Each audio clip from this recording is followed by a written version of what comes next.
Greetings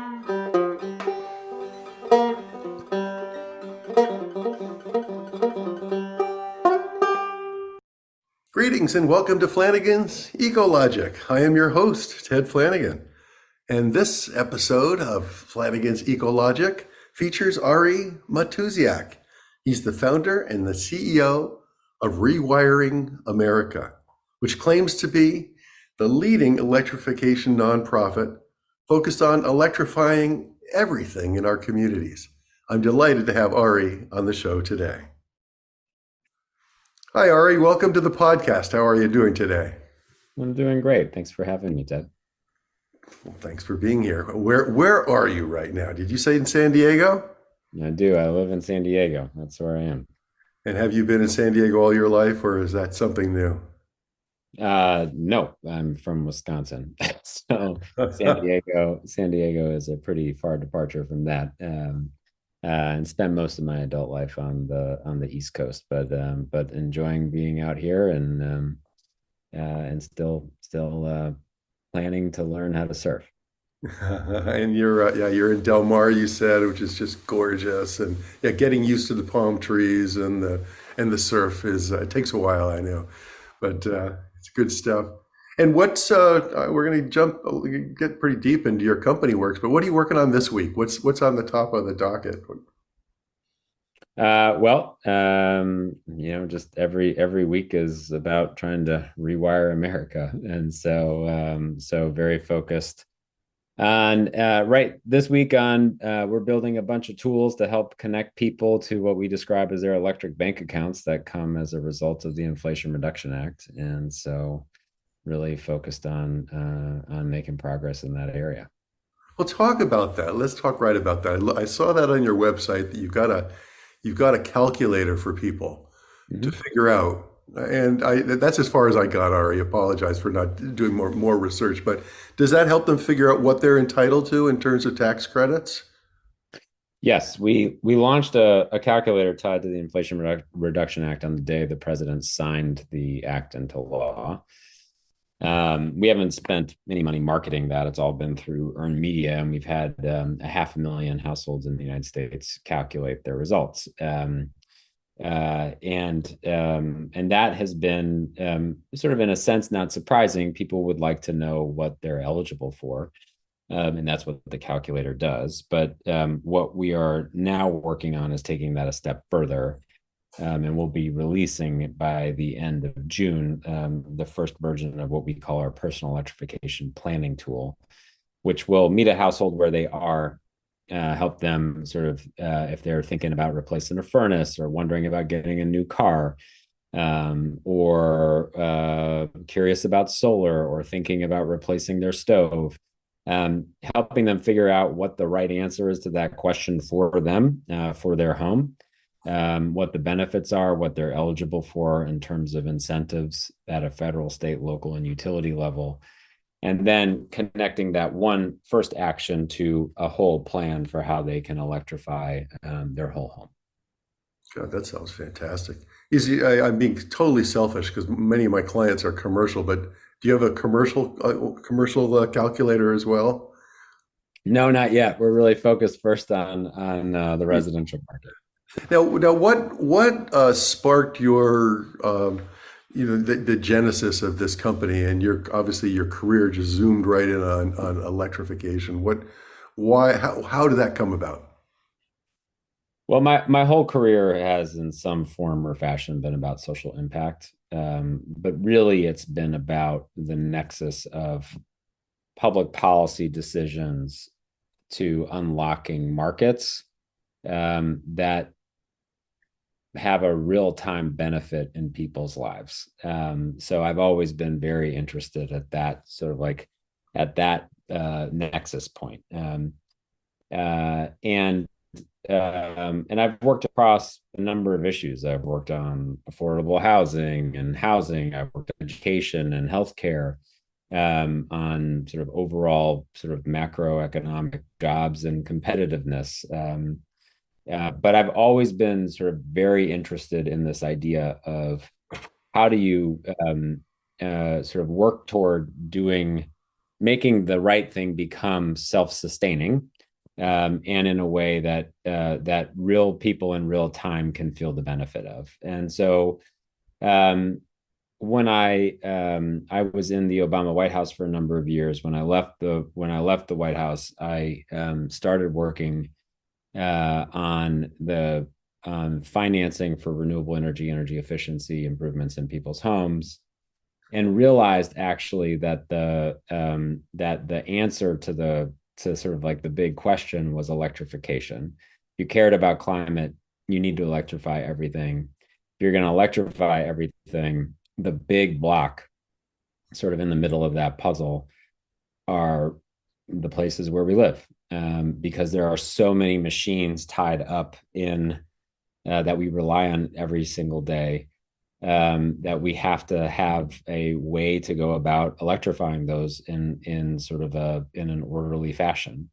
And that's not an orderly problem. And so I've been really focused on how to make that work, both because it's incredibly important. It's sort of like a but for level importance to the climate, but also because in doing it, it delivers immediate benefits to families and to communities. And so that is the kind of win-win that I've been focused on my whole life.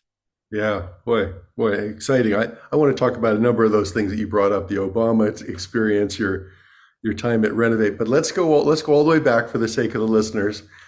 Born and raised where? In Milwaukee, Wisconsin. Went to university, Brown University. What drew you out to Brown University in the good town of Providence? Well, at the time, you read something called the Fisk College Guide, and I really liked the description of Brown. Um, and and so it just ended up being kind of I didn't know anything about college or the East Coast or any of it, but I wanted to try something new, and it worked out. It worked out. It worked out. What were your early interests when you were around that age? Were you was it sports? Was it travel? What were you doing? What was your thing? Well, I've always been interested in public service. That was kind of in doing work in the community. That's been a kind of a through line of my whole life. I played soccer. I loved playing soccer since I was a kid. I loved cars, and had a car magazine subscription since I was 8 years old, and so I've always had a fascination with machines. Uh, but I think in many ways I was just sort of like a normal kid, enjoying friends and procrastinating on doing my homework, and things that I've like noticed in my own But kid. then procrastinated your way into law school, right? Yes, I procrastinated, and I procrastinated during law school. So During law school. all of that. But then you got you passed the bar. I think you passed the bar in New York State. Yes. Did you practice law then, or was it? No, I sat for the bar, and that was important to me. But I ended up moving from law school to the White House, and so I went into the administration after law school. Yeah. So talk about that. I mean, I hold President Obama in just such high regard. What was it like being in the White House? What was the best thing, the worst thing? What was it like? I also hold him in very high regard. Uh, I mean, the best thing really about the White House was um, the people and the mission. Everybody there was Yeah. really oriented to making the country better, which is that's a powerful motivator and a powerful sort of team glue to have if you have really talented people who are also motivated to improve the country, all working on a common mission. And as someone once said to me, with the White House was a hard place to be in many respects, but you could do more in one day there than arguably you could do in a whole lifetime outside. And so it was a very, I feel very blessed and humbled to have had that chapter, and all the memories and relationships that come from that. I mean, the worst thing was just the hours, it was just relentless, and it wasn't it sort of never stopped, and you didn't really have control over your calendar, because world events would change it on a day-to-day basis. Now, your job there was what was special assistant for public engagement. It sounds very cool. What does that mean? I was part of the team focused on economic policy, on jobs and competitiveness. And I oversaw the relationship for the president and the administration with the private sector. So everyone from Fortune 100 companies to startup founders to investors. Really, any issue that touched on jobs and competitiveness was in bounds, and that's a pretty broad remit. So everything from macroeconomic policy on taxes and some of the stuff that's going on at the time of this recording, hopefully not afterward, around the debt ceiling and all of that. That was like part of what I worked on back then. But also healthcare reform and climate-oriented policy, and making sure companies were committing to hire our veterans and military families. So, just a wide range of things. Yeah, it sounds really fascinating. Where did you go next? I left the White House at the end of 2014, and then I joined a company called Renovate America that was focused on financing renewable energy and energy efficiency improvements in people's homes. Now, was JP McNeil still there at that time? Yeah, he was the founder of the company. Yeah. Okay, I knew JP. We put on the early PACE conferences out in Palm Desert, I think, in Oh wow. the first two conferences, and I was a consultant for Palm Desert, and then I was a consultant also for Sonoma County when we launched their energy independence program up there. But uh, yeah, renovate was great. And what's up with now PACE financing? What's your view of the current status of PACE financing? Well, I mean, I think Pace was a really innovative idea of how do you start thinking about the machines in our homes as like part of the community infrastructure in a sense. And the premise was that it was a government enabled means by which individual homeowner would be able to finance energy efficient and renewable energy improvements in their home, with that obligation tied to the property and repaying it through their property taxes. The premise of the policy was that it would enable the incoming buyer to negotiate with the seller and be part of the transfer of value. But it was a super innovative concept, and like many innovative ideas, it was very hard to execute on, because you had sort of interests in the part of mortgage lenders and the real estate industry, that this was disruptive to their business model, and in some respects kind of not seamless with what they did and what their roles were. And then you had a requirement that local governments enable it, and then you had sort of a way for homeowners had to like figure out how to access it. And so it ultimately was pretty hard to scale. And I think it also had it also was it needed to be sort of better designed in terms of it from a household perspective. And so what I kind of realized through all of that was the concept was really powerful in the sense of the machines that we rely on being really, in a sense, like part of our community infrastructure. But the tool set of PACE was not sort of like the universal answer to the sort of like to the need. Yeah. It was maybe sort of like it's a one tool among many, but not sort of the primary tool. So I left Renovate after a couple of years to kind of really like think about that. And that's ultimately what led me to electrification, one, as the solution, two, apply to households, and three, to starting rewiring. And well put. And rewiring, very different than renovate. Renovate was in the financing business, and sounds like rewiring is in the awareness raising business. Is that right? Yeah, well, we started rewiring in the summer of 2020, and we were very focused on uh, you know trying to answer the question of how do you go about electrifying everything in the economy, and really taking this demand side view, like from the perspective of the machines that we rely on. And just to put it in context, perhaps for your listeners, 42% of energy related emissions come from decisions people make around their kitchen tables. What kind of cars they drive, how they heat the air and water in their homes, how they cook their food, how they dry their clothes, and where the power comes from, all those things.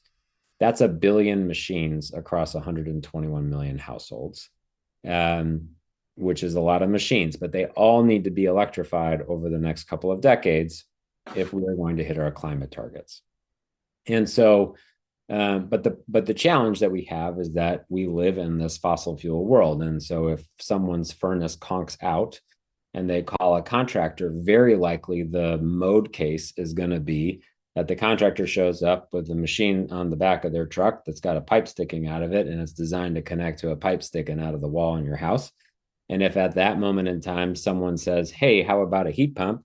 The contractor might say, I don't know what you're talking about, or you can't have that, or I don't do that, or it'll be 3 months. And if you live where I grew up in Wisconsin and it's January, that is not going to be a great answer. So we have to get off of this sort of market default. And so the way that we thought about it from that perspective when we started rewiring was we needed to shift the narrative to be about electrification, because it had been really about sort of making gas and fossil fuel machines more efficient. But you can't efficiency your way to zero. You can only electrify your way to zero emissions. And so we wanted to A, shift the narrative, and B, help create the policy mechanism for it to start catalyzing the market transformation. And so a lot of what ultimately became the Inflation Reduction Act are policies that we worked on and shaped. And so the way that we think about it is all of those kitchen table decisions are now backed up to a set of incentives that are available in the Inflation Reduction Act to make them easier to make those electric decisions easier to make. Well, thank you for that. Really, thank you for that. What is the IRA threatened at this point? No, no. In fact, the way I think about the IRA is that it is this big, big thing of electric potential. And we have, if you look at what the reporting is, the Congressional Budget Office has scored the Inflation Reduction Act at $369 billion. But it's actually, of which you would say about 100 billion of that is for residential electrification alone, which is a big number. But actually, most of the incentives are uncapped. And so really this relates to how much people are going to access what's available to them over the next decade. That will determine how much money is spent out of the Inflation Reduction Act, how much money comes to communities as a result, and how many households benefit. How did you decide? I love your description of the kitchen table decisions. I never heard of it framed up like that. But how did you decide to focus electrify or rewiring America on the residential sector? I mean, you could have gone off and said, well, we're going to be just working on boardroom decisions. You know, a lot of decisions are made around the boardroom table, but your focus, I know, renovate the focus on residential, but I guess is that your passion is working with the people here? Yeah, well, it's first of all, um, uh, that 42% number is in and of itself like a reason to be working on the residential market.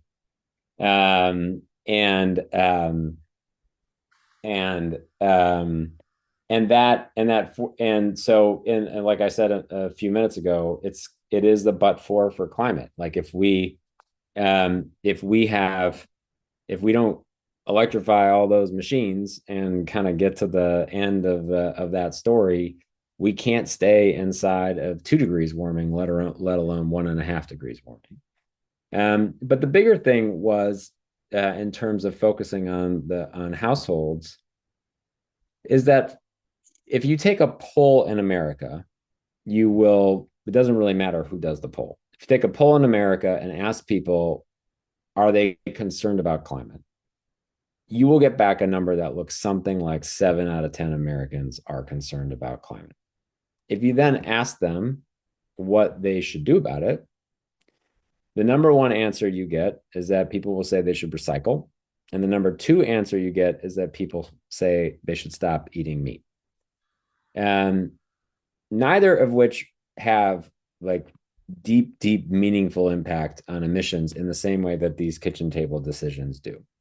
And yet, what the 70% of Americans, all Americans, are basically told when it comes to climate is that either billionaires and geniuses are going to be the ones that figure it out and they're going to create some technology that will save us all from ourselves or take us to Mars, I guess.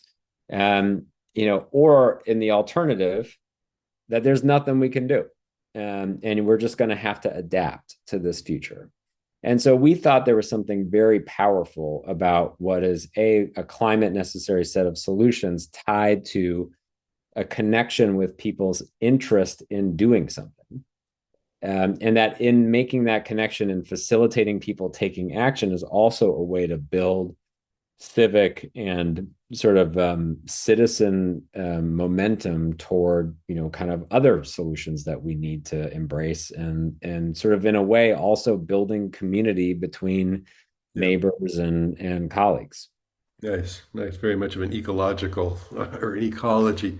What's the most challenging thing then about electrification right now? Do we have technology for every aspect of electrification?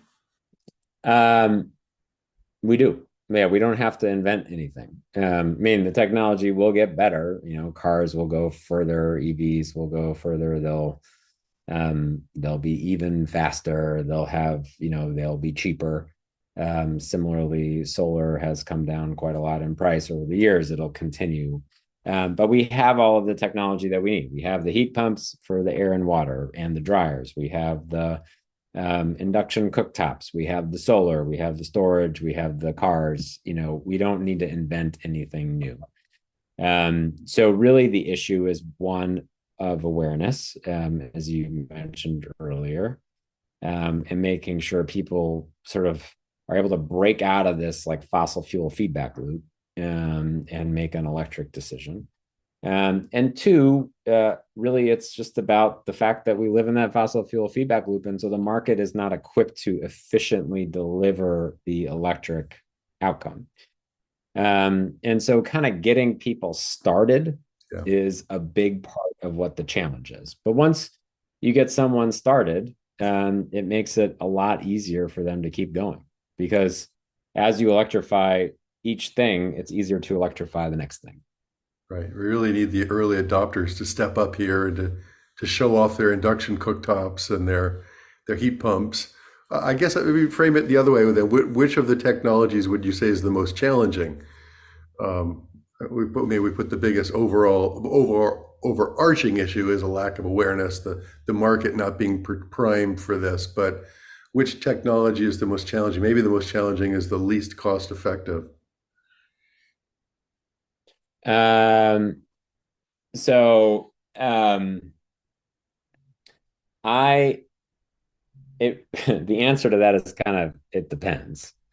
Because as an example, if I live in Providence, Rhode Island, and I have a fuel oil home, which was my where I first lived after graduating from college, um, getting a heat pump is absolutely the right thing to do. It is going to save me thousands and thousands of dollars on my heating bills.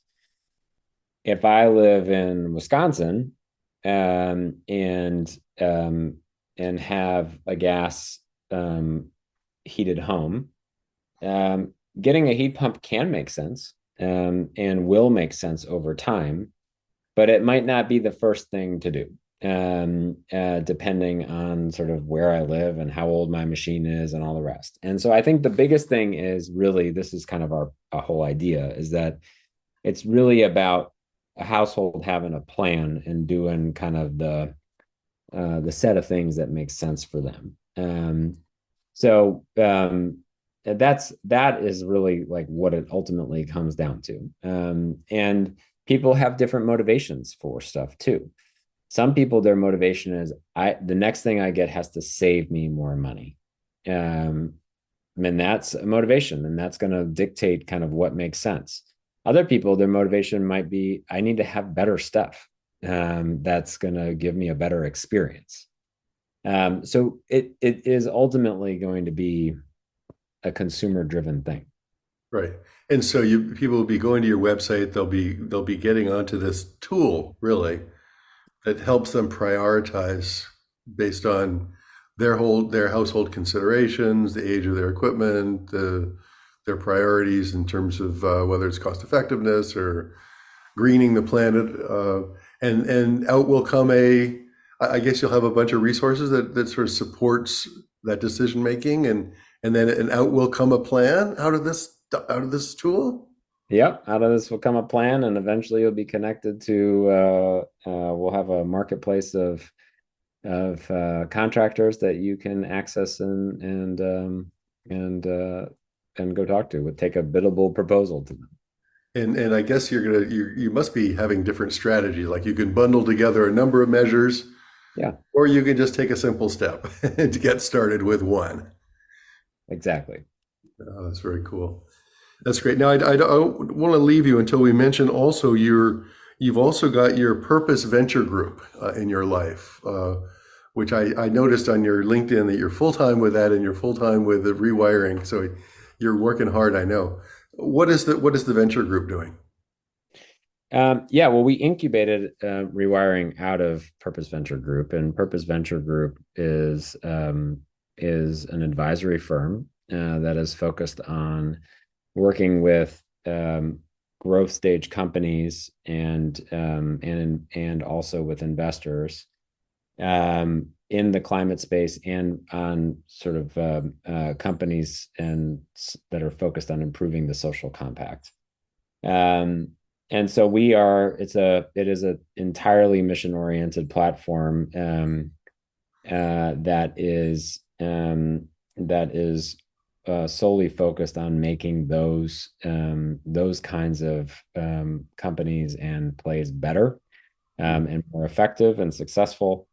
And so it's a strategy firm that really hones in importantly on the not just the how a company thinks about what they offer and how they go to market and how they map their path to growth, but also from a strategic finance perspective, how they position themselves to best raise their next round or deploy the capital that they've just raised. So, we're sort of in this really important chapter, I think, when it comes to climate in particular, where you have an explosion of interest and commitment and passion about moving into the climate space and addressing the climate crisis, which is awesome. you have an explosion of entrepreneurs and company formation that's going after these challenges and opportunities, which is awesome. But we have to get from the part of the story where we have an explosion of early stage activity to where we have scaled and mature solutions. And that navigation path is not easy. And so if we can be helpful to companies and entrepreneurs in doing that, that's going to help all of us. And that's what we're focused on.